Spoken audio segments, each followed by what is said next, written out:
Greetings. This is Uncle Odd, renamed Uncle Vigilante by Raphael, the Crypto Vigilante. That's another story for another day. But today I have a special guest, Ben, but you can call him Ben. Ben, how are you? Where are you hailing from today, Ben? I'm good. Yeah, I'm coming in from the northeast of Spain, just a bit further up than Barcelona. So, excellent, excellent. Is Spain like the rest of the world? Is it under lockdown, or are you free and open society? Can you breathe the fresh air?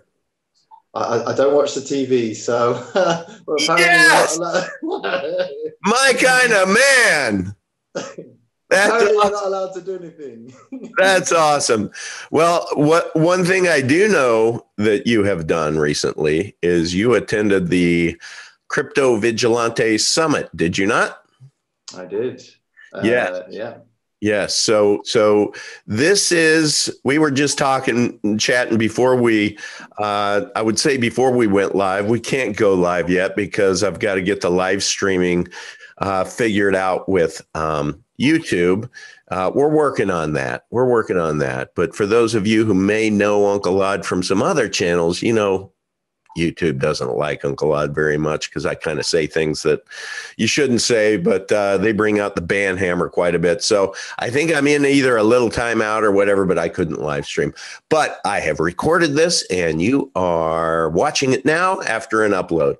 But I just want to let you know that nothing that you hear tonight is investment advice, because both Ben and I, we don't know shit, right? So anything that we talk to you about is just based on personal experience. And I'm going to be bringing you more and more content on crypto, really more from a newbie's perspective, and doing my level best of trying to get other newbies on the phone to be able to talk about our own trials and tribulations. And it's just good to kind of share our experiences with those who are in the same foxhole. And I'm also going to get, as you will quickly see, subject matter experts who are going to come on. As a matter of fact, I have a gentleman who is going to come on. It'll either be Tuesday or Wednesday, who's actually going to unpack the original Bitcoin Satoshi white paper.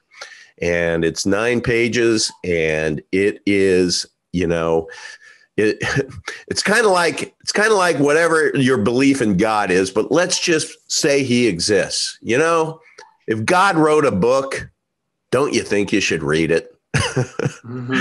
So if you're going to get into this Bitcoin cryptocurrency business, don't you think you should read the founding 9-page PDF that kind of gives the vision? I have never done that, but I am told I should. So we will, and we are going to unpack it. So I join you. So anyway, I just share that, say that stay tuned, smash that subscription button, hit the notification bell. And then once Uncle Odd is able to live stream, you will be notified. So today, let me back up. Has anybody out there ever gone to a conference? You know, back in the olden days, ancient days, like before 2020, where you can actually go to conferences with live human beings and see live speakers. Well, remember those days when you might bump into somebody, or you might be at a table with somebody and you kind of strike up a conversation. You're like, yeah, you're pretty cool. Hey, let's meet at 5 o'clock down at the bar, buy you a beer. Well, that's what tonight is. You know, I'm buying Ben an e-beer, and we're going to do some crypto shots. And we are both, I will tell you right out of the blocks, relative newbies, but I'm way more newbie than Ben. And I'm going to let Ben tell his story. And what's cool about this very organic interview or discussion, I would say, it's not an interview. We're just having a chat. What's cool about it is you can just be a voyeur, because Ben and I are going to get to know each other like we're at a bar, at a conference. So join us, will you? Ben, tell us a little bit about yourself and your experience with crypto. Okay.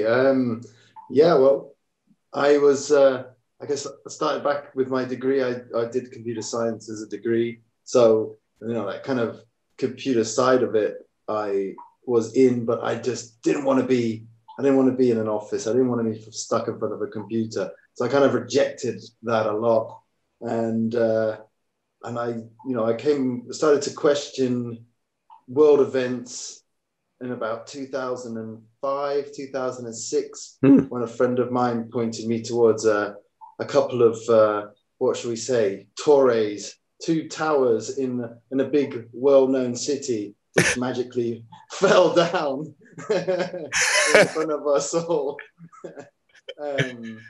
And that's when I started to question the world, I guess, and started to look and realize that what we've been told is a kind of facade of reality.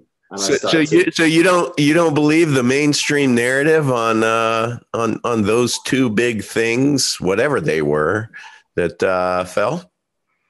Well, of course, those Muslims were up in Maine drinking with their lady friends, which they paid for until 4 a.m, and then after an hour's sleep, they rushed to the airport and made a connecting flight, which I think they had about 20 minutes to get between gates, and then they hijacked a plane, which disintegrated into nothing. But out of their pocket, a paper passport flew out the window and dangled down onto the streets. Of course, I believe it. It's all. Of course, what's there not to believe? Meanwhile, 1.7 trillion, I think the day before, was stolen by somebody in government. What was his name? 2. I think it was Rumsfeld, wasn't it? Yeah, Rumsfeld. 2.3 trillion just sort of disappeared from the Pentagon. Don't know where it is. Wish we still had the place to go where it was stored. I don't know. Disintegrated, poof, be gone. Yeah. So okay. So you that opened your eyes, and all of a sudden you started to smell something like, hey, maybe my TV has been lying to me, and maybe you put on a different lens as you started to observe world events. Is that fair? Yeah, that's exactly right. It was, and then kind of confirmation, I guess, with the 2008 collapse, and then Cyprus, when they said, "Oh, we can just kind of go into your bank account and take your money," and that was a real eye opener that we've got to start doing. Did that actually happen? Did they actually take people's money? Yes, I think what they did was they took half. Well, they took whatever it was people that had more than 100,000 euros, and they basically stole half and gave them shares or stocks in the bank. I think that's what they did. They sold them shares to make them whole. So if you had $101,000, would they have just taken the 1,000, or would they have said, "Oh, you have over 100,000, so we're going to take half of that"? Yeah, I think that. Yeah, they said, "Here's 50,500 euros worth of shares. We'll keep the cash." And good, and I'm sure that $50,500, much like Bitcoin, if you would have invested in it back in the time, is worth what, maybe $1 million now, 2 million, or a lot of Cyprus millionaires.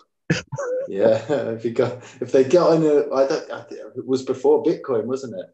Yeah, I don't even know, what was Bitcoin 2010. 2010, it would have been like $2, $3. Yeah. Yeah, a lot lower than it is now.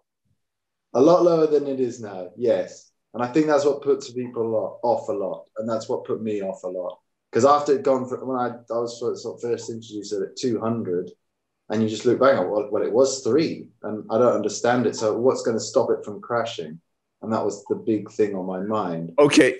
So a little time out just to share, because we talked about this before. So you were introduced to it when it was around a couple $100. That's when it kind of first hit your radar. And when you took a look at it, you realized it had come up from 3 to like 200. So it felt to you at that point in time like, man, that's like to the moon. And sure, I could put in my $200 now, but I'm pretty sure I'm one of these guys that'll probably get screwed. I'll wake up tomorrow and it's going to end up being $10. Is that kind of where you were at that point? Yeah. It was. I mean, I was going to buy 5. Yeah, I just think about that now. It's like, I'd have $250,000 today. All right, try not let that to bother me. No, but what's interesting about that is when you see, and let's just round it up and say Bitcoin is trading at $50,000 now. You look at that and you're just like, it is so far beyond the normal person's. You can't even fathom $50,000 for something you don't really even understand. You can understand if there was $50,000 of physical gold or physical silver, but when you hear about Bitcoin and you just don't reconcile what the hell that even is. And this show is for newbies. So we've all been there probably recently. You just don't really understand it. I still don't understand it, but but we see 50,000 and you think that is way too expensive. But what everyone watching this should know is you can invest in Bitcoin. You don't have to have 50 grand to invest in it. You could invest $10 in Bitcoin if you wanted to. It is a store of value. It's just kind of like you have a $100 bill, a $10 bill, a $1 bill. Well, imagine you could have a $0.0001 bill as well. So we are all at a point right now to where we're looking at the 50 and we're having that same moment you did way back when in 2005, where we're saying that 50,000, man, it would be just my luck if that went down to $3,000 again. But I think what we're here to explore is fast forward 5 years, and could that $50,000 investment, could it be worth $500,000? And you're at that point in time thinking, man, I was playing footsie with Bitcoin when it was $50,000. Can you believe I didn't take advantage of it when it was 50? I didn't have to buy a whole $50,000 worth, but man, if I put in $1,000, it's worth a lot more today, right? Yeah, exactly. Yeah, and I think what I understand with it is the volatility is insane. It's. I followed the silver market and gold market since then, 2008, 2009. So I really understand that, and I can understand the kind of fundamentals behind it and the way that gold works as money, silver works as a money and a commodity. And you can kind of see that, yeah, there's something there. Physically, you can touch it, and you understand that mines bring this out, and that limits the supply. And I guess that's the point of the Bitcoin, is there is a limited supply. Like, they can't just tomorrow print the last 3 million or whatever's left. And there's a fixed amount. Now, there's no fixed amount in fiat. There's a kind of flow of gold and silver. And, I've heard some theories that there might be 300,000 tons just hidden in somewhere that they're going to dump on the market. But I think that's just rumors putting people off. And then you start to realize that it as Peter Schiff says, it's got no value. Well, it has, because it's got that value which people are using because it's protecting them from the inflation. It's allowing them to exchange money at a incredibly fast rate, and without the sort of I'm not going to say we are avoiding taxes, but helping to make the most of your tax, whatever you want to call it. And so the volatility is there. So if you say, okay, it's 50,000 today, it's not to say just take all the money you wanted to invest in crypto and just dump it in now, because there could be a pullback, and there are. And if you look back at the chart, and Mr. W, I think it is, was doing a lot of analysis, these things have major pullbacks. Yes. And so if you're not in, I think you got to get in. And that's what I've done. I was like, I made a decision, I'm getting in, and I've sort of taken a first, what's it called? Tranche, I guess it is, the first investment. but right. I'm holding stuff back that when if it does go down again, then I'm ready to go in, because it is easy to go, oh my God, I'm missing out. The fear of missing out, the FOMO is real. But look how it takes off. Like when it does go, it just let's goes. talk about a basic question as you understand it. And let's just pretend that I met somebody at the grocery store, 60-year-old lovely lady, and we just ended up having a Bitcoin. She overheard me asking the person at the register if I can buy my groceries with XRP. And everybody's eyes just glossed over. And so she asked me about that. And we got into a conversation on cryptocurrency, and she didn't know anything about it. And I said, well, why don't you research Bitcoin? So I'm asking you the question. She's watching this video right now. Can you please just give her a basic tutorial on what is Bitcoin as you understand it?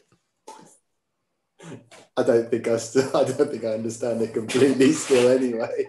But take a shot because we're all in this together, right? Yeah. Okay. The biggest thing that I understand from it is that everybody has a copy of the records. And so there's no way that I can fiddle my whatever we've got on the ledger. Now, that's what I understand. It's like everyone agrees that I've got 0.5 Bitcoin. Let's say I've got half a Bitcoin, and that's copied across the blockchain, I guess, is the ledger. No, okay, that's the first question. Let's just talk about what a blockchain is. Okay, what I understand is it's basically just a database. Okay. It's just a database of transactions. Okay. And so if I buy some Bitcoin, then that gets taken from whoever sold it, and that gets marked down. So minus 0.2 over on Johnny Bitcoin over there, and then plus 0.2 is on mine. Okay. And then through, I guess this is what the miners are. You guys got to check all this out, but I think this is what the miners are doing. They're crunching the numbers to update all the ledgers in the world, so everybody's just the same. I think that's what's happening when you buy a Bitcoin. I think it's like crunching the numbers and updating everything, so everybody's in agreement. And then there's like the one that's done the most work. So whichever one's done the most is the most fiable. What's it called? The one you're gonna have the most confidence in. Okay. So it's not unlike way back when you had a piece of paper and you were just trying to keep your own inventory in your store, right? Or you had customers who were who came in and they placed $10 of credit on your store ledger, so your notebook, to where then when their son comes in and picks up some groceries and they buy $2 worth of groceries, you then, with that ledger, the store owner is saying, okay, that $10, we're going to move $2 over to the store owner's side of the ledger.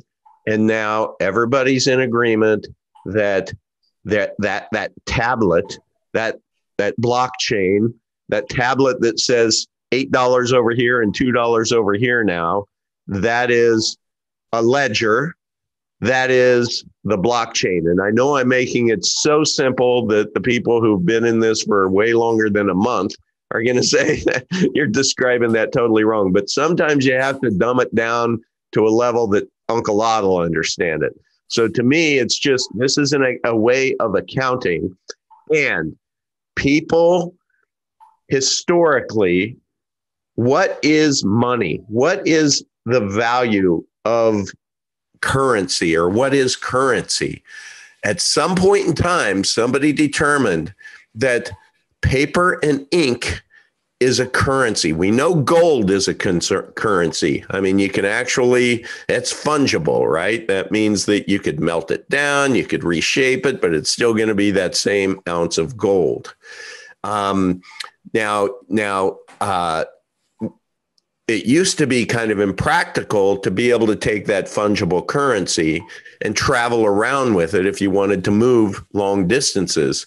So there became a banking system to where if you were going to move from town A to town B, you had the banks that agreed, okay, if somebody deposits 10 ounces of gold over here and I give bank B a call, or somehow we communicate that they have 10 ounces over here. And if they get over to bank B, which is, it took them an hour, it took them 2 days to ride their horse over there, right? Back in the day. And when they get there, instead of having to carry all of their gold with them where they could be robbed, right? Now it's safer because this bank B now confirms with bank A that there were 10 ounces of gold. And now they're going to, just with their ledger, just accounting is going to say, okay, we know over here now we're going to attribute to you, the traveler, we're going to attribute that you have 10 ounces of gold over here. And now you can take it, withdraw it. They keep a little transaction fee for their efforts. So to me, that's history of money and how you transfer money safely. So the blockchain at this point really is just that on steroids with computers. So it's a computer database, a computer ledger that has everybody's currency, which in this case, we're talking Bitcoin. And it is so fast. You don't have to, when bank A and bank B talk to each other, now with cryptocurrency, you don't even need the banks. You as a person can be your own bank, and you are going to have your own place and space on that ledger that's yours, where you can hold your digital gold, if you will. Did I destroy that, or was that kind of helpful? I think that was about right. Yeah. One thing I'll point out here is gold is money and currency is currency, because gold still has that store of value, which is what we don't have with any of our fiat currencies since Nixon in 71 took that tie away from gold. And that basically just made all the other currencies in the world fiat, because they were all linked to the dollar. And the bit where I think you've done brilliantly there with the idea that it's an accounting system.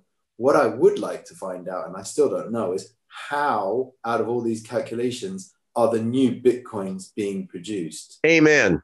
Right. They say there are how many million? 31 million or something like that? 21. 21's the maximum. Okay, 21 million. So a way to think about that, because they talk about mining, so let's just use that analogy.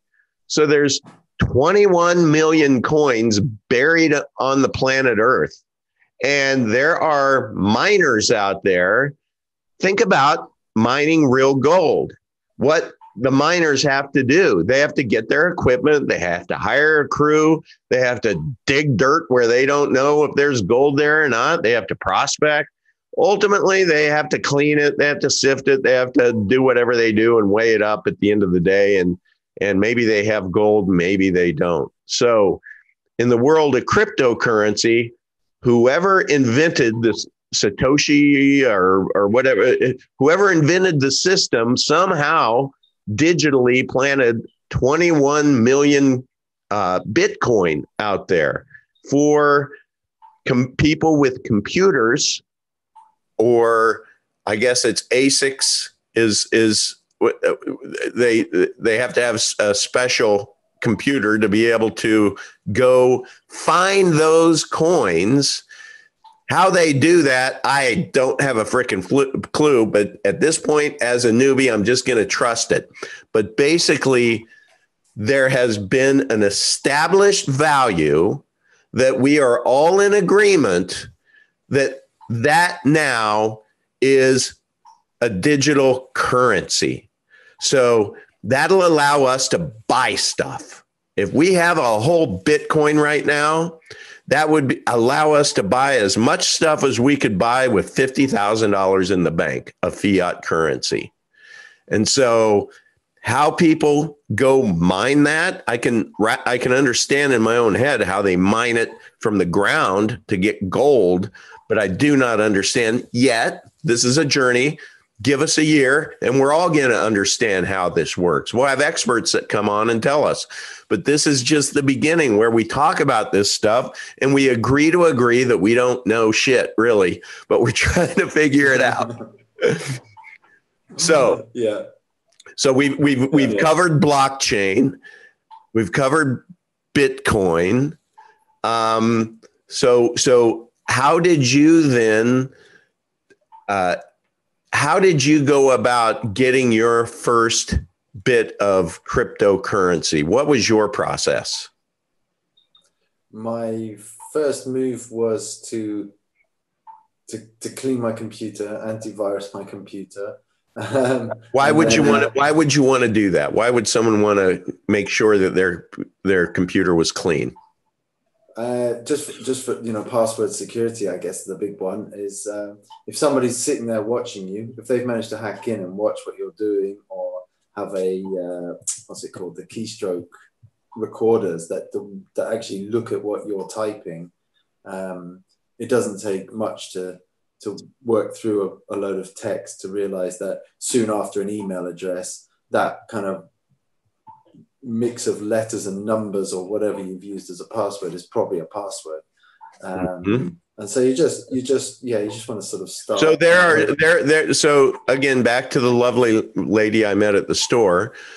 She needs to know she does have a computer, but there are some nefarious people out there that, based upon, emails you may have received that had documents that you really didn't understand, but you opened it up anyway, that may have put a virus on your computer or something that you don't see happening, but is going on the computer that could even do things like track your keystrokes and let them know exact. So if you go into your bank and they see bankofamerica.com, enter, and they know that the first thing you need is a user ID and they're tracking your strokes, they can see your user ID is Uncle Vigilante 123.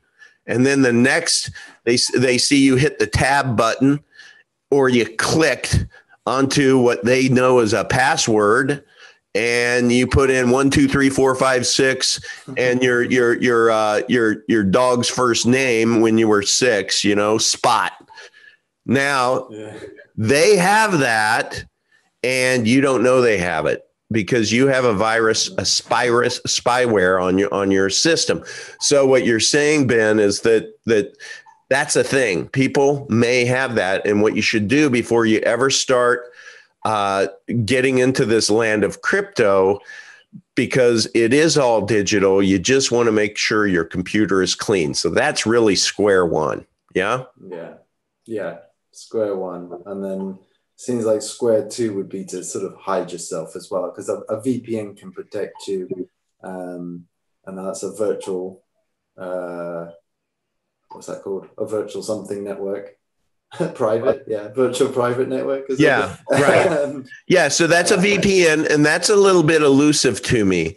I don't have a VPN on my computer. I don't use one. I know I need to. So that's like in my short term, my next couple weeks, I got to figure that out. But I tried to do one on my phone, and it just made everything so darn slow. I had to take it off. So what does a VPN do? It basically will take because every computer has an IP address. So when you connect to the internet, it's a kind of unique address that says this is you. Okay. It allows you to mask that. So you connect, rather than connecting through to the internet, you connect to a server. Usually you have the option to connect to a server in another country. And so then it looks like you're there on that server. So if I connect to a server, time out. Sure. Me being Mr. Newbie that knows nothing about a VPN, I launch my browser. Let's say it's Safari, and I search for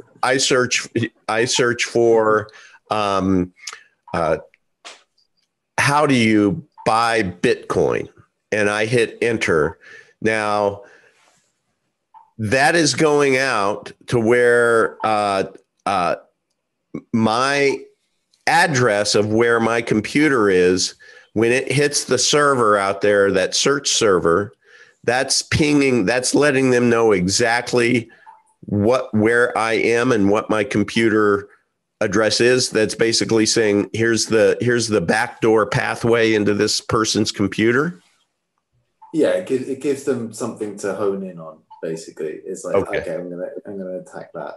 Okay, there's a fish over here. We see the fish moving over here. Okay, so what you want to do is, before you start dealing with your own money, because nefarious people can, make a living out of stealing your money, we should all go through a VPN, which is that hardware or software? What is a VPN? Because what we're trying to do is, if we go use a VPN, we can actually make it look to anybody else watching like it's not me, it's not coming from me, it's coming from a computer over in Poland, right? Yeah. Yes. So with your analogies of a fish, I guess it could be a bit like the fish, putting a fish in a fish bowl and then dropping that into the sea. And then, so if somebody goes fishing, they might catch the bowl, but they wouldn't pull the fish out. They go, oh, I've got a hold of the bowl, and they'll try and attack that bowl, but that's just, it's just glass, and they can't get through that. And even if they do, it's not your computer. So they're not really attacking you. Okay, so a VPN is something for our safety that we should all use when we're dealing with our own money. So is that something to where a VPN, like that? This is what I don't know. Is it software I put on my computer, or is it hardware that I buy and I plug my computer into? No, it's something you pay a subscription. I've heard lots of things about free ones. Avoid them. We know what free stuff is. Okay, I've heard that 100 times. Avoid the free ones because you get what you pay for. So what might be some good VPNs that somebody listening right now might search that you would say is kid tested, mother approved? I'm using Surfshark, which was recommended by Jeff in July. Surfshark. Yeah. And that gives me the option to choose a country. It gives me the option to double hop, so I can actually jump into Japan, and then from there they'll connect to another server in London. So it will look like I'm in London, and even if they can get through the first level, because I don't think any of this is completely foolproof. I heard somebody talking about proxies. I need to look into that to know exactly what that means. And I think some VPNs actually have, like the Tor browser, which is THOR, has the proxies built into it. If you've used Tor browser, that can be very, very slow. Okay. But it's very secure. And then another ones that I've heard good things about was Proton VPN and Molvad or something like that. Okay, I heard about Molvad, and I downloaded that yesterday. I saw that in the chat, so I'm like, oh, okay, somebody's saying nice things about Molvad. I downloaded that to my. I was on my phone, so this wasn't on my computer. It was on my phone, and I confirmed with the person who talked about it that he was using it on his phone too. But when I downloaded it, and I had to delete it off my phone, but when I downloaded it, it literally, I couldn't search anything. It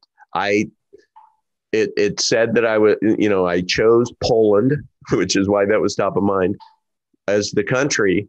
And then when I went in to search I searched for ART, A-R-T. I always search for that if I'm trying to see if something's working, because it's easy. And chug. And I thought, no way in hell, with my level of impatience, am I going to wait like 5 minutes for a search. So you said Surfshark. You've had good experience with that, huh? So I used that one on the PC. And then on what I've got on the iPad, I use the Brave browser. I think most people agree would be don't use Safari. Yeah. But the Brave browser, I can't remember what I pay for it. It's a little bit more expensive, but apparently it's supposed to be very good. Is it Guardian or something like that? But it's in the browser. You just click on it. It says VPN. You can sign up. You can pay for a year, like monthly, a year, 2 years, and that is, I don't even notice it. You know, Surfshark.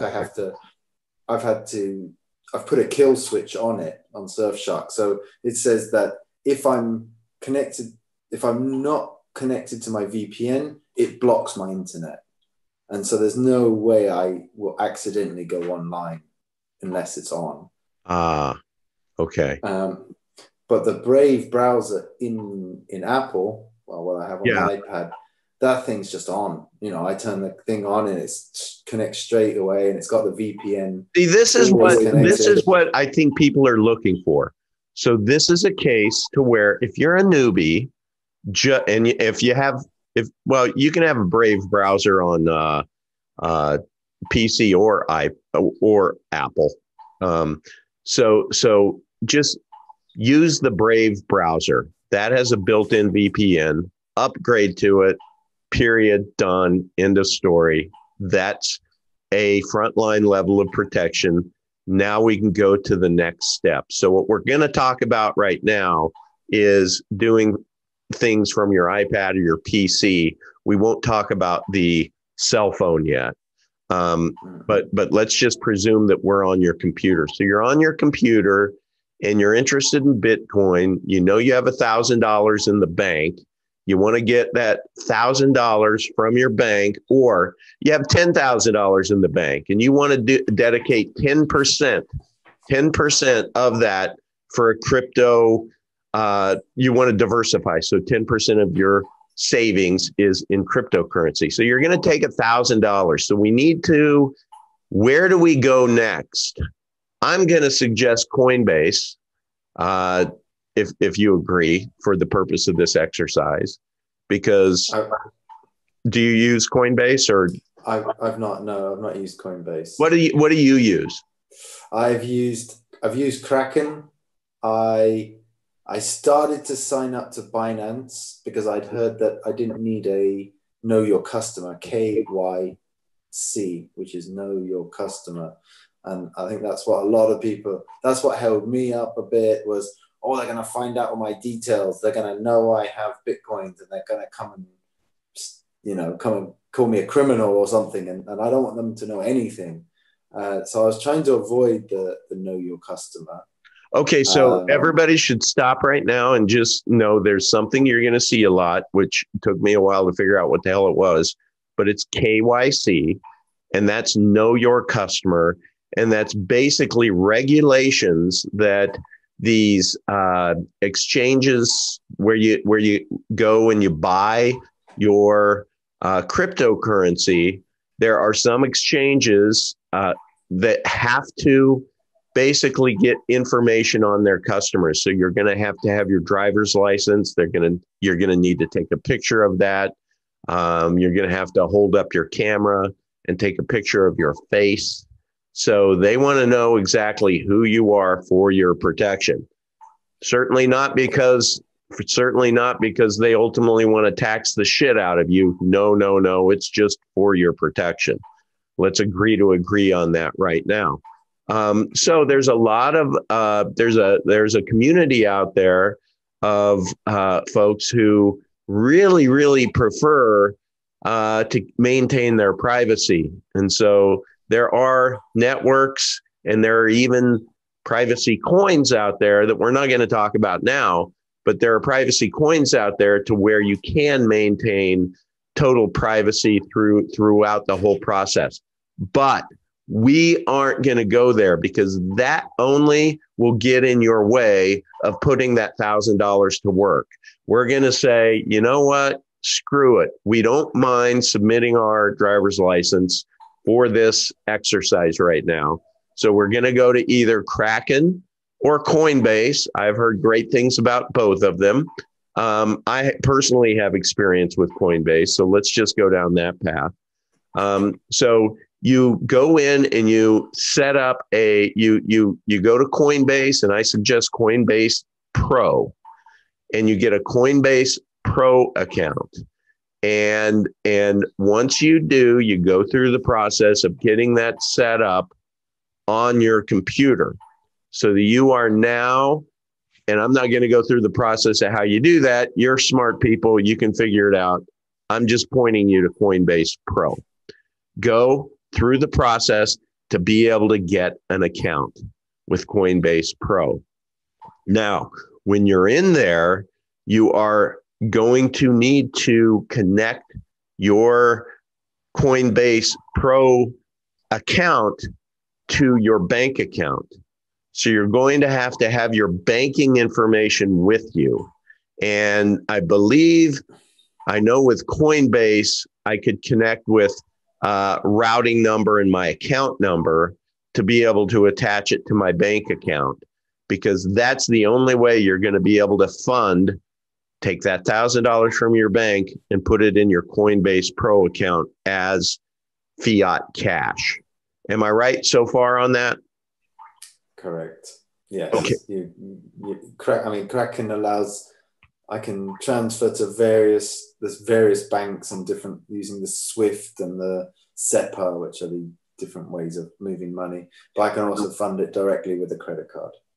Okay, so you can do a credit card. You can sometimes when you do a credit card, I've had hit or miss on those to where my credit card issuer actually didn't put it through because they have their own little safety measures. But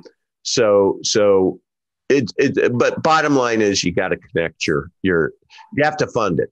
So you figure out how to fund it, get the $1,000 in there.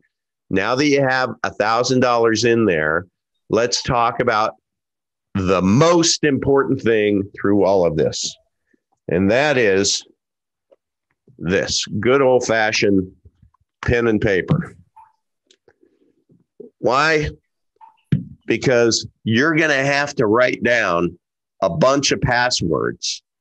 And what you don't want to do, remember when we talked about those evil little nefarious bastards that might be watching your keystrokes in your computer?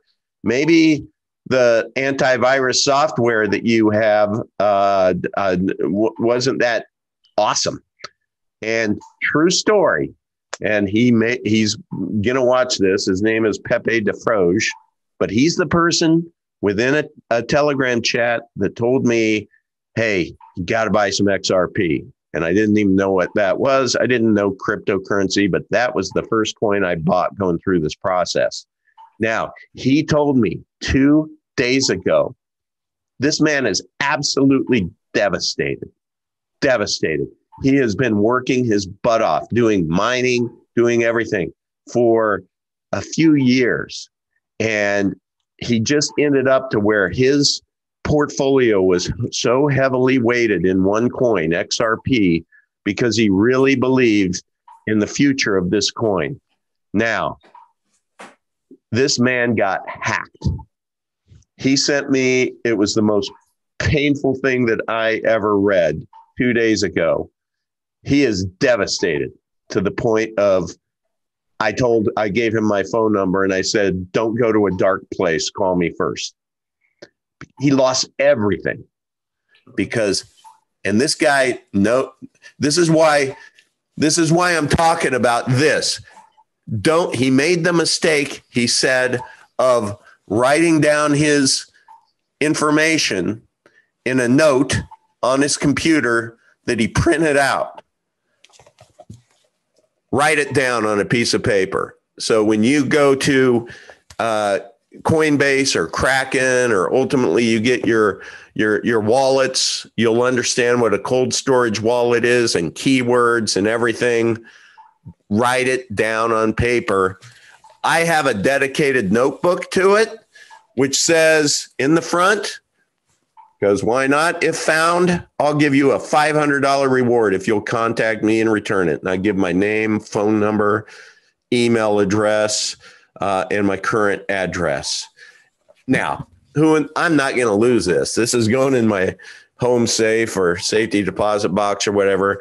But just in case, I wanted to at least put that contact information in there. I'm hammering this because I don't want anybody else out there to lose any of their money to nefarious bastards, because they lurk. They lurk. So just please. All right. So you're in Coinbase or Kraken. You have opened an account, of which would require, your email address and your password. So what did we do? We wrote it down in the book. And then you're going to connect your bank account. You've gotten that done. You have really what you want to do is go to the cash, the US dollar, and it'll have buy on there. And so you want to buy $1,000. That's when you're going to have to fund it. So what you have from your bank is connected. So when you hit buy and it gives you the menu to where it's $1,000, it's going to pull $1,000 from your bank account, and you're going to be able to buy coins immediately with that. But later, let's say you want to send that $1,000 of Bitcoin that you bought, and you want to send it to an offline cold storage wallet or somewhere else, and you go to send it and it won't send, and you freak out like I did. Just know that the way these exchanges works is it's not going to happen in one day. You're protected there, but you need to wait. I believe it's like 10 working days or 2 weeks for them to basically, they're taking your money and they're making some interest on it somehow. That's their business model.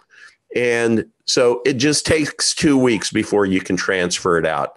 But that's okay, because before you ever started any of this, you've gone on to Amazon and you've Google searched for what's called an offline storage wallet. This is mine. It's a Trezor T, they call it. It has an interface to where ultimately it's going to give you 9 numbers or 10 numbers, and you're going to have to put in your password, your numerical password to be able to open this up, and it connects to your computer through USB. Okay, so you're going to want to order. I would suggest the Trezor T. Or are you familiar? What is the other? There's like the Trezor, and then there's another brand that's the Ledger Nano X and S.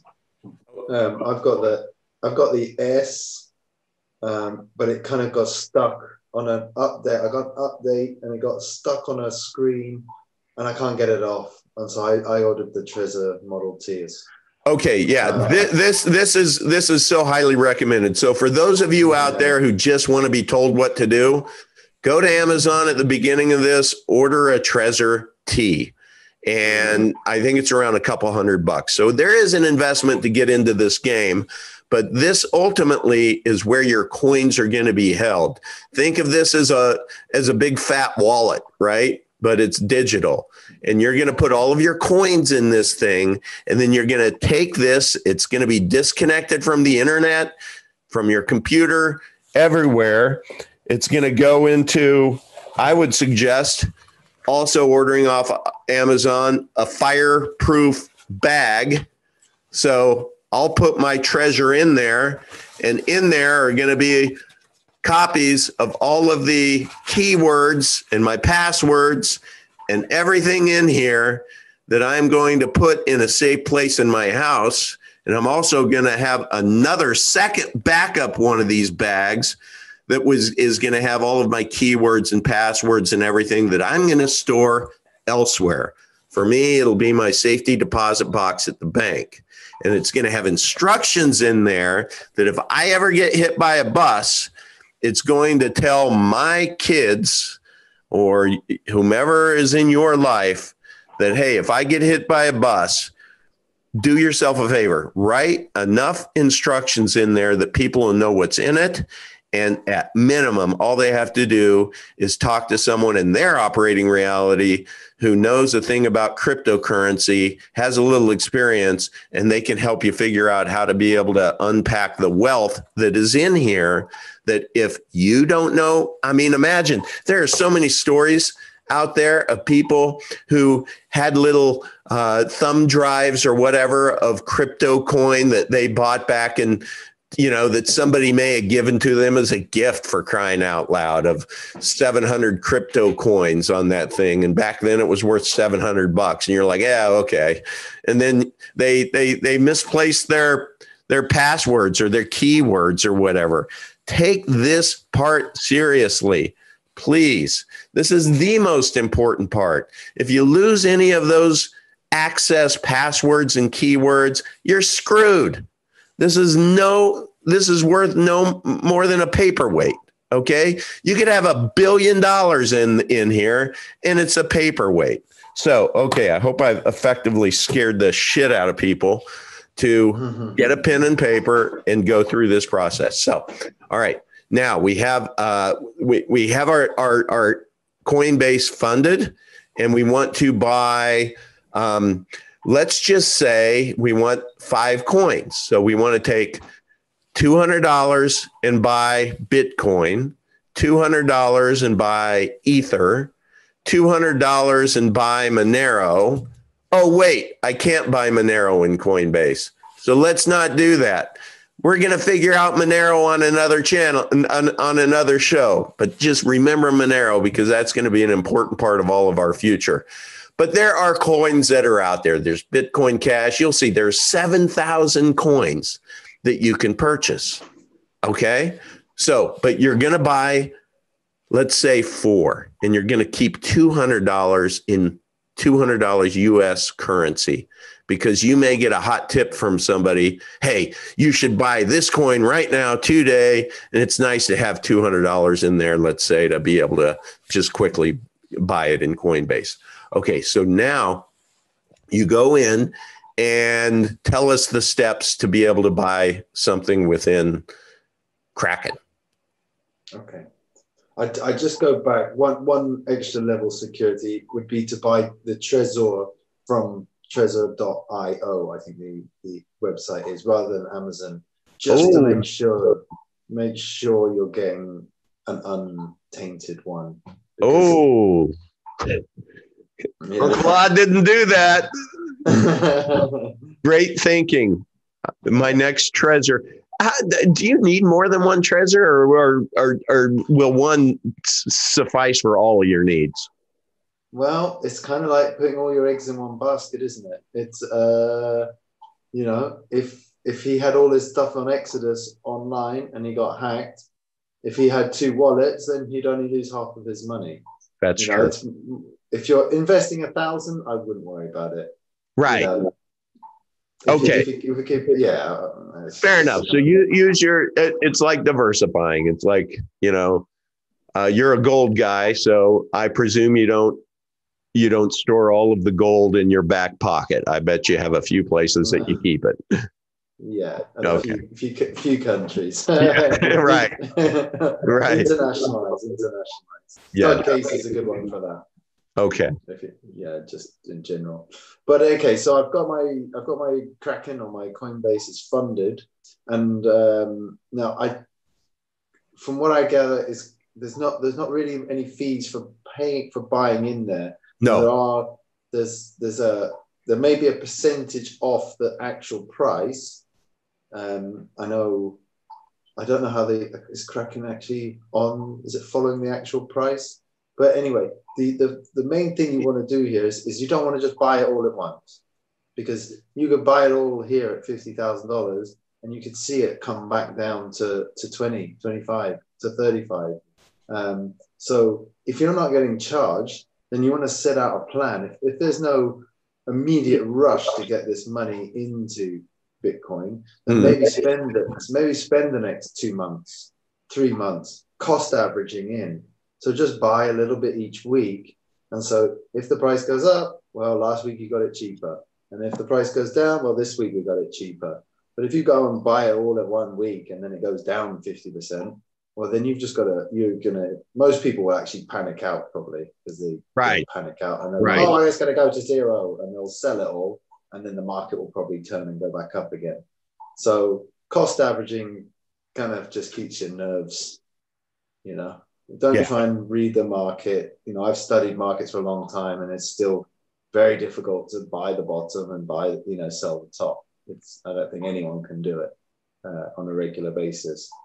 But this thing's going up. So any dips, anytime you see it come back, maybe you buy double, maybe you're buying $10 a week, but then there's a big pullback 1 week, and maybe, I'll just put $20 this week and make a little bit of a risk. But so the moral of the story here is, start. You don't have to start. You don't have to do it all.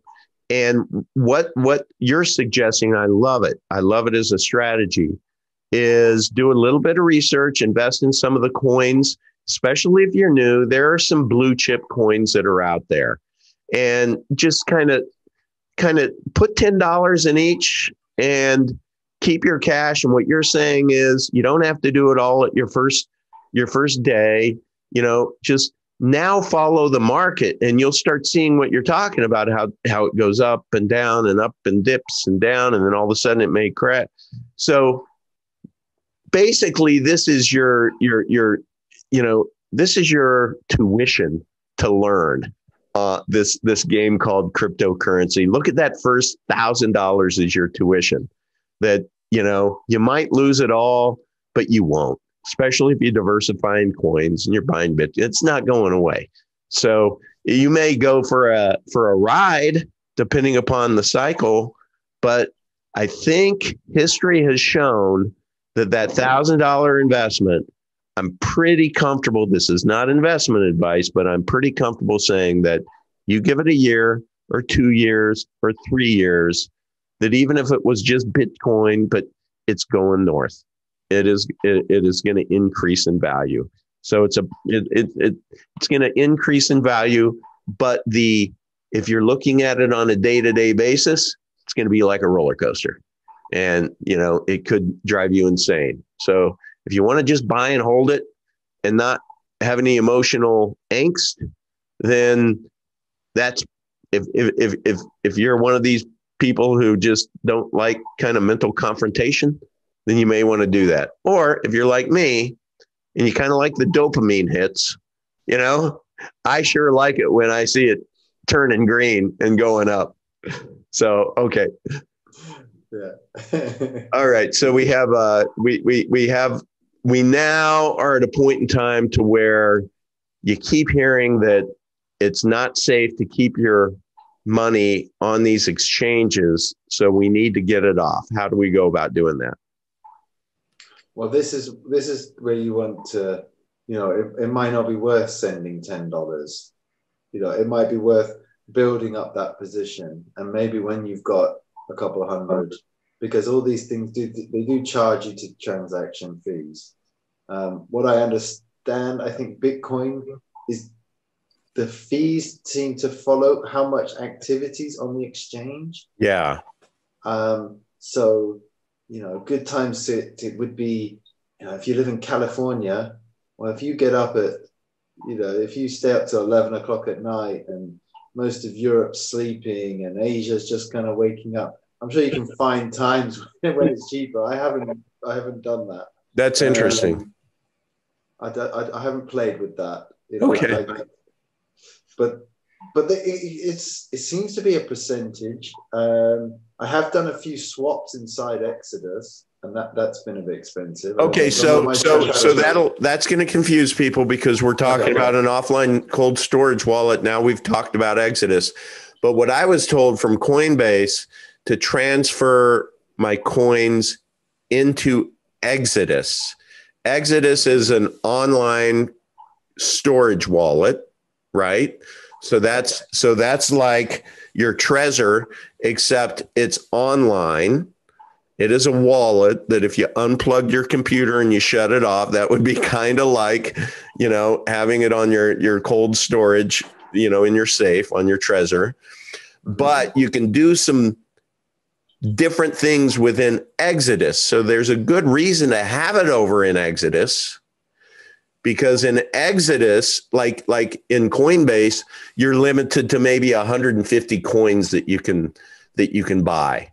So, you know, and Bitcoin, let's just say you always kind of want to have Bitcoin because you can exchange that for other things elsewhere. But once you get your portfolio over into Exodus, now you've heard somebody say that you can exchange Bitcoin into another currency. Let's call it Monero. And you have $100 of Bitcoin, and Monero is $10, let's say. So you can do an exchange and get 10 Monero for that same $100, and you go for it because you want to convert that $100 of Bitcoin into 10 Monero, and you go for it and you hit send and it doesn't let you. And you're like, what did I do wrong?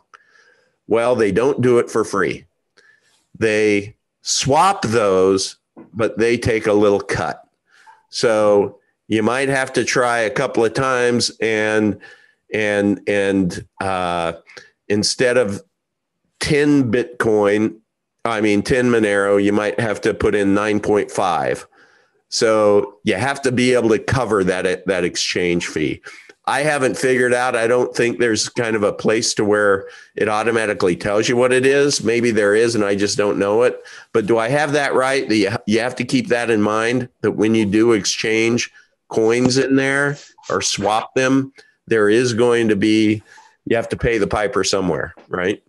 Yes. If you go to, on the Exodus wallet, you have there's four icons in the middle. One is your assets, so that kind of gives you a circle and tells you the percentage breakdown of which ones you've got. Then you have your wallet, which is the next one, and that then will have all your assets. So say I've got Bitcoin, Monero, and Ethereum. Well, I can click on those on the top, and then that will bring up my total of that coin, and it will also give me the send and the receive buttons. So if I want to send Bitcoin to a friend or onto a Coinbase, I want to take it back to Coinbase, or I want to take it to another exchange, then I can send, and I can paste the address that I want to send to. So how would you find those addresses? Like if I want to send from Coinbase to Exodus, how do I find the Exodus address that I want to send it to? Okay, so you go to the second one in the middle, which is wallet, and you click on wallet and you go to Bitcoin. So now you are going to receive money or receive Bitcoin from Coinbase. So you need to go to the receive button. So you have in the middle, you have your 5 Bitcoins, and on the bottom is the send and the receive. And you click on that receive and it just gives you the address. So then you copy and paste that address. Yes. So okay, go ahead. There's also what? Sorry, it also gives you a QR code, so you can allow someone to scan that or their phone. Okay. But yes, you copy that address, and then you will paste. So then you will go to your Coinbase account, and you'll have two options: deposit or withdraw. And so when you go to withdraw, it's going to ask for an address, and it's going to ask for an amount. And then that amount will have 2 numbers. It'll be how much you're taking out, or how much you want to receive at the address, and then the total that's going to be taken away. And obviously the difference between those numbers is the fee that they're charging at that time. Okay. So then you transact and you hit it, and you don't immediately see it show up in your Exodus wallet. And it kind of drives you crazy, and you wonder if you screwed up and it went somewhere else. I remember these feelings. This is why this video is important, so people don't freak out like we did. It doesn't happen in a blink of an eye, depending upon the coin and depending upon the network and the time and whatnot. What'll ultimately end up happening is maybe a minute later or 2 minutes later, or I don't know how long they can take, but all of a sudden you'll hear a little cash register that's like ching ching, coming from your computer where the Exodus is. And it's basically like, it's almost like you're sitting there and you're minding your own business, and you hear, yeah. And when you hear the bell or whatever the ching ching is, when you go over and you look at your Exodus wallet, voila, there are the coins that you sent over. So now you have the coins in Exodus. That's you could stop right there if you didn't have an offline cold storage wallet like Trezor, and you could keep it on that Exodus exchange. But my friend got ripped off being on an Exodus exchange. So I don't know how that happened. I don't know if Exodus was the issue, or if it was that somebody had hacked his computer and were following his keystrokes, was probably the bigger issue. It's probably not an Exodus issue. That's probably a safe place. It's more of the virus issue. Let's just talk about that. Would you say that was the case? It sounds like somebody got his password. Yeah. The problem that I've heard about the Exodus is that there is only one form. It is your password, and then you've opened the wallet, and then from there you could just go send Bitcoin. Like once I've hacked into your wallet, I could just come in, copy my address in, press send, and it's gone. That's it. Yeah, there's no call. There's no call in customer service either, guys. That's why we make sure that we go through all these levels of protection here. Yeah, and so some of the ones Kraken does, and Trade.org, which is an exchange which will allow you to get a lot of those other sort of 7,000 coins. I don't think they've got 7,000 on there, but you can get a lot more. But both of them use 2FA authentication. And so explain what that is to our friend from the grocery store. What's 2FA? So it's a random number generator, which is running on, you can run it on the same device, or you can run it on a separate device, but you link it to the account, and it uses random numbers, but there's some sort of known sequence. And so if I log on, that number will change every 30 seconds. So if I put in my Kraken username, password, and it says, you need to go to 2FA. Well, when I set that account up, I connected it to my authenticator. So I use Authenticity, I think it's called Authenticity, just staying away from Google's basically. But Google's got one as well. And so in there, I have a Kraken one, I have a Trade.org one, and that code will just goes 30 seconds. You've got a code, and then it generates a new one. And there's a little copy, so you can just copy that and you paste it in. So you've got 30 seconds to paste that code in, and then you'll get into your account. So some of us might have the experience where we have forgotten our password on our computer, and when we set up our Gmail, and I know we stay away from that, but let's just say, because we have the experience, to where you entered in your phone number when you set up your account. So they have two-factor authentication. So if you've ever gone through the experience to where you're trying to reset your password, before you can actually do that, because they want to make sure it's you, they're going to send you 6 numbers to your phone.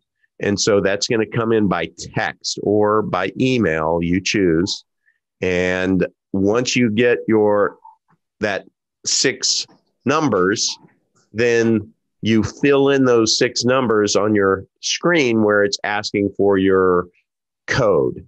That is the double layer of protection that will then allow you to proceed. And then once you proceed with your 2FA, they're pretty sure that, hey, that's you.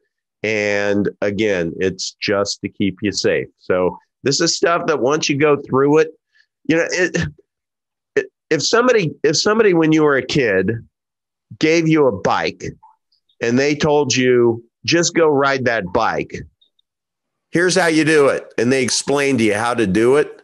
You know, you're not going to be very good at it. How do you get used to riding a bike? You get on it and you ride the bike. You figure it out. That's the same thing with all of this crypto business is you will figure it out. I promise you, but you just got to do. You just got to do. That's why I love the notion of starting with $1,000 in your bank and going through this process. So we connected it to Coinbase. We then sent it over to Exodus wallet. Now we're in the Exodus wallet. We have $200 of Bitcoin that we would like to change to another coin, let's say Ether. So it is so darn simple and intuitive to where you can go and explain how what it looks like when you do that kind of an exchange within the wallet, within the Exodus wallet, for example. Yeah. So again, on that top row, you have a swap option, and so you just go into swap, and then and that will give you on the left what's your coins that you've got, and you have a drop down menu, and you can see that the amount you type in, it will tell you whatever your wallet's based in, if you've got it based in dollars or euros, and it'll say how much is that worth. So I want to swap 0.1 Bitcoin for Ethereum. So I put in 0.1, and it will say that it's wherever we're at 4,000. What's it going to be? Like $4,000, isn't it? Nearly $5,000. And so and then it will tell you. And then on the other side, you have another drop-down menu for all the different coins that you can swap within the Exodus wallet that it supports, and it'll tell you how many of those coins you'll get, and then underneath will give you the US dollars or the euros, whatever value, and then there you can see the fee. Just a little bit of maths, you subtract the difference, and that's where you'll start seeing. And that's what people are saying, like, oh gosh, it's like $30 or $40. Yeah, it's not something. It's not a place to trade. You know, your wallet is not a place to. If you want to trade markets like a day trader in and out, then you need to be on an exchange where you're not getting these fees. So basically, an exchange you're talking about back onto Coinbase. Onto Coinbase or Trade Ogre or. But in Coinbase, you can't do a swap, right? Can you not purchase? I think you have to convert it to fee. I think you have to convert it to cash first, and then that becomes a taxable event. That's the downside of doing it on Coinbase. Whereas within Exodus, when you do a swap, that's not triggering anything that goes to the IRS that says, okay, you made X amount. I mean, you took that $1,000 of Bitcoin and now it's 10,000. You sent it over into, if you wanted to buy $1,000 then on Coinbase, and I may have this wrong. Anyone out there, you know, in the comments, if I have this wrong, tell us, educate us. We're learning as we go. But I think if you took $1,000 of gain of Bitcoin, or if you had 10,000 in Bitcoin that started at 1,000 in your Coinbase wallet, you have $9,000 of profit. If you took 1,000 of that and converted it to cash to be able to then buy another coin, you can do that. But that $1,000 transaction of going to cash is then designated as income, and you are going to receive some kind of tax documentation that basically says you owe whatever your current tax rate is on that $1,000. So you can imagine if you're trading like crazy, winning some days, losing some days, that's what keeps me up at night, That's why I'm not really active right now in doing any of that. I'm kind of a buy and hold guy now because I just don't understand it well enough from a tax liability standpoint.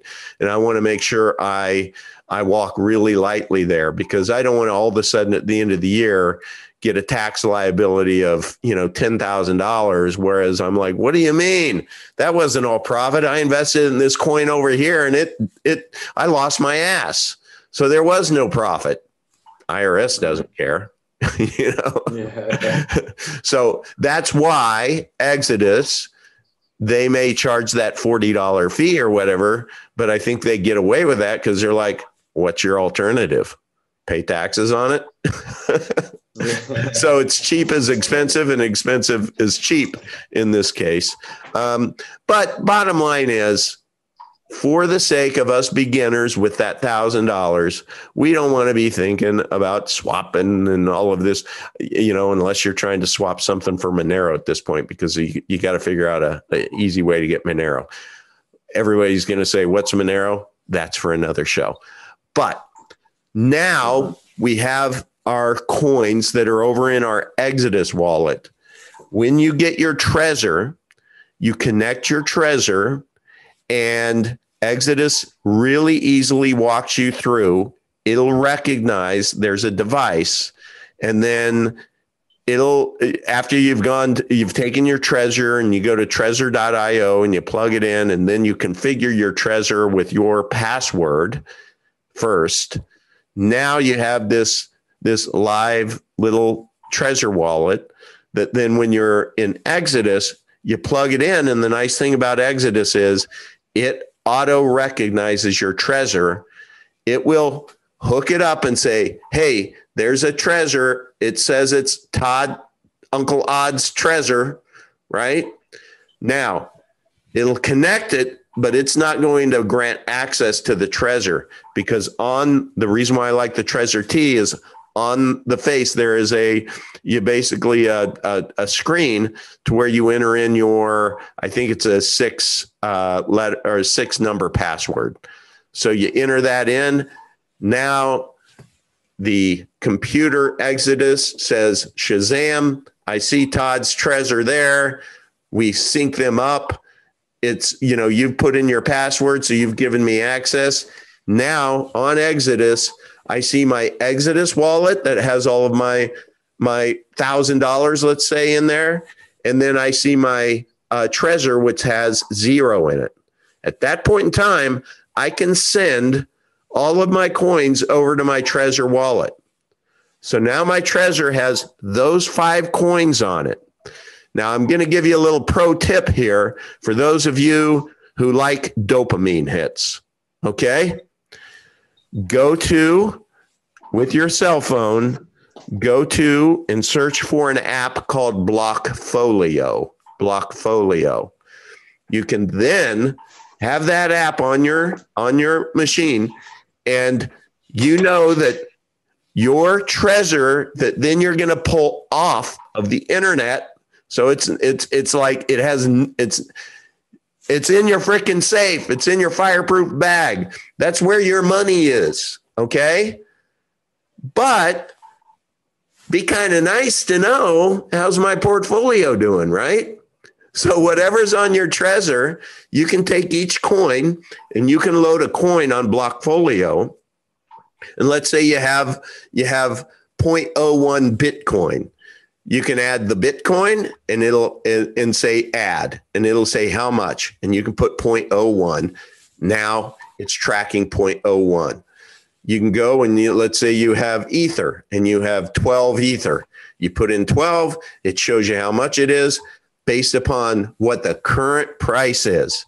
So this is not I've shared this from the beginning, and trust me, this is not anything that I'm really smart about, but this is my tracker right now.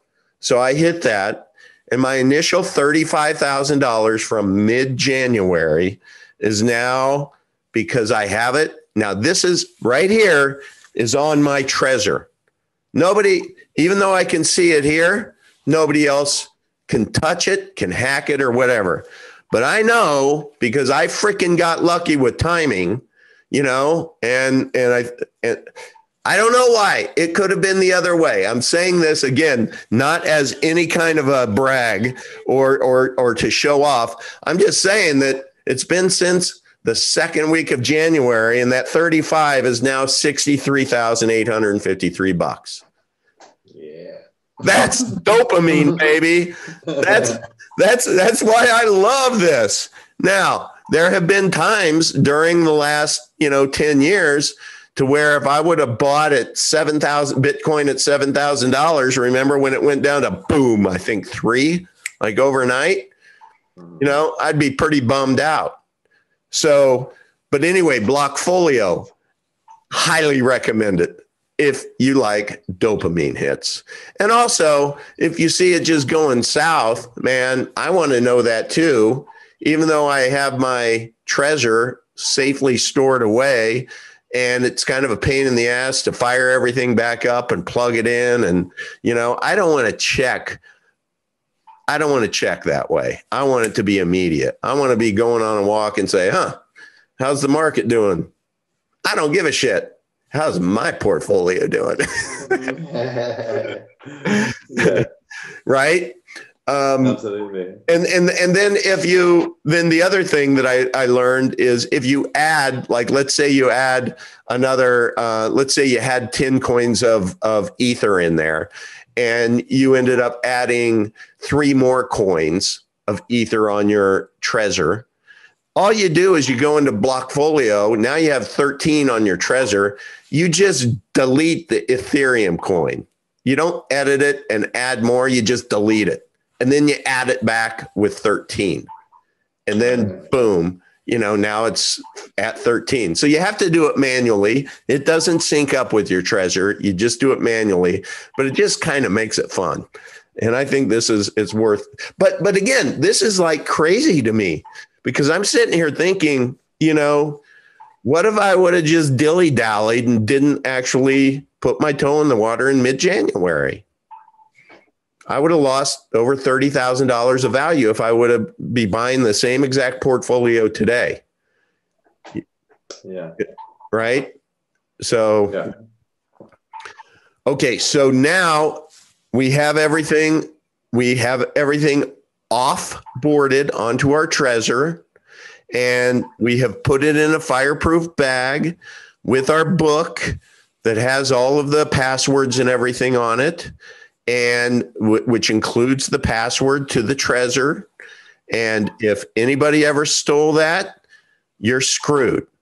So hide it safely wherever you need to hide it, but protect it. That is your bank. That's given whoever holds that has absolute access to your bank. And that's how it should be, your own personal bank. If you get hit by a bus, you want your family to be able to go in there and be able to extrapolate the value from that.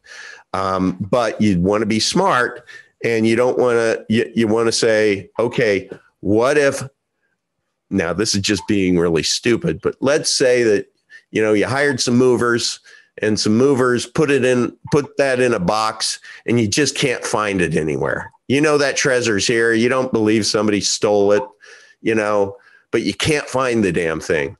Well, if you safely stored all of the physical paper, if you made photocopies of all of your passwords and your keywords to your Trezor and everything, and you kept that in your safety deposit box or even in a fireproof bag in between your mattress, I don't know, somewhere safe that nobody's,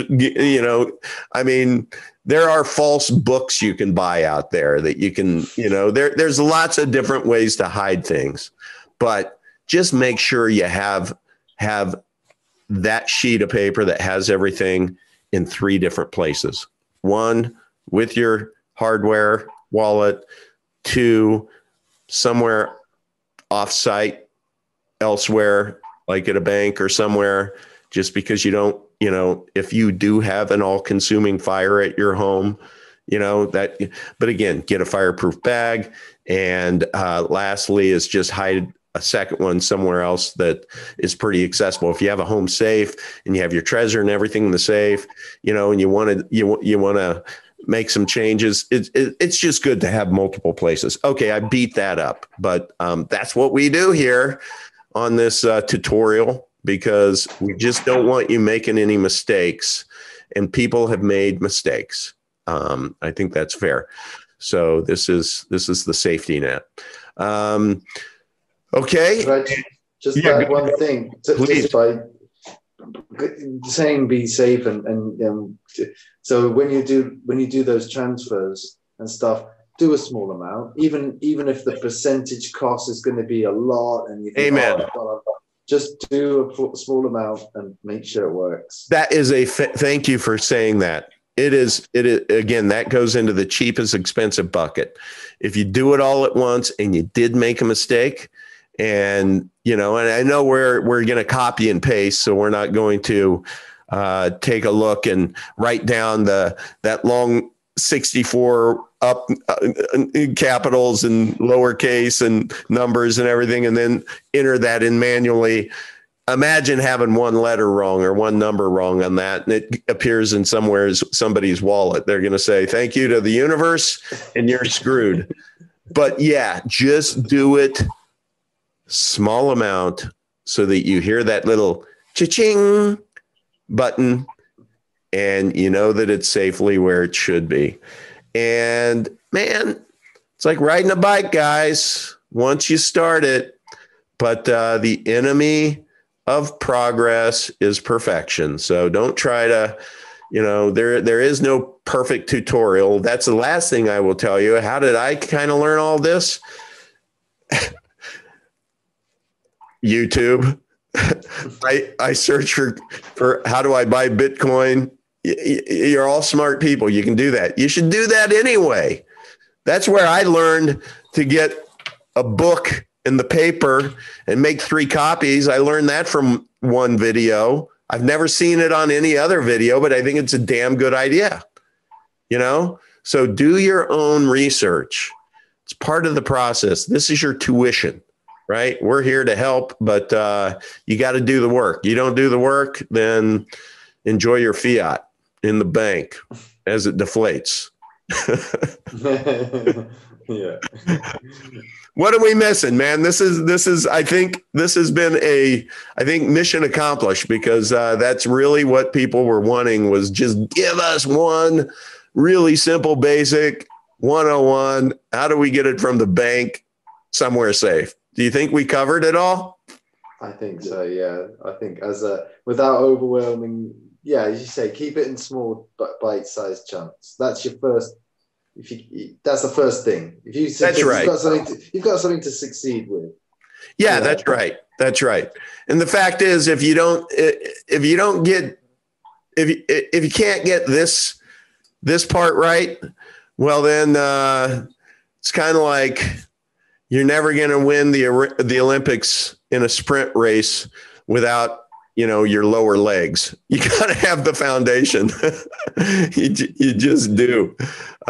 So this was very helpful. And I just want to say again, what I love about this community is you and I never met. We talked, just, we're like-minded.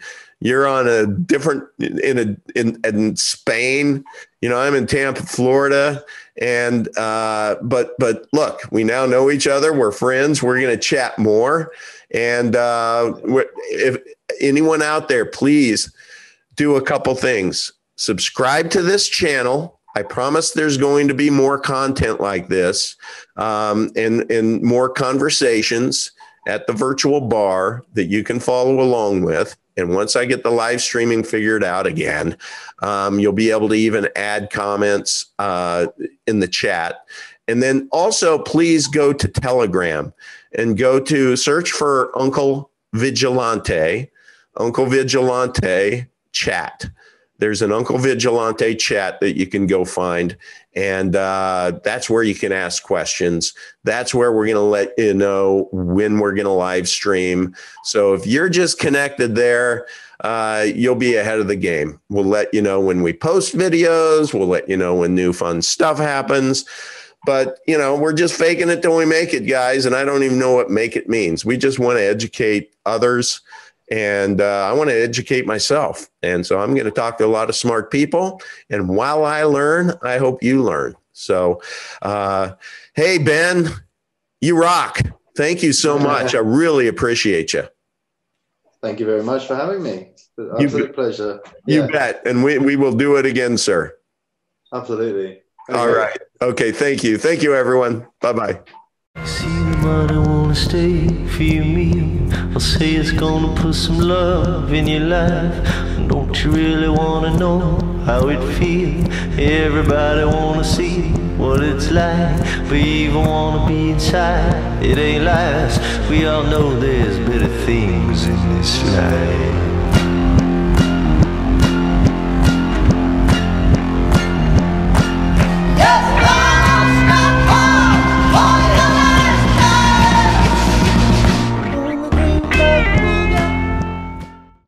Stay safe, sane, and sanitized.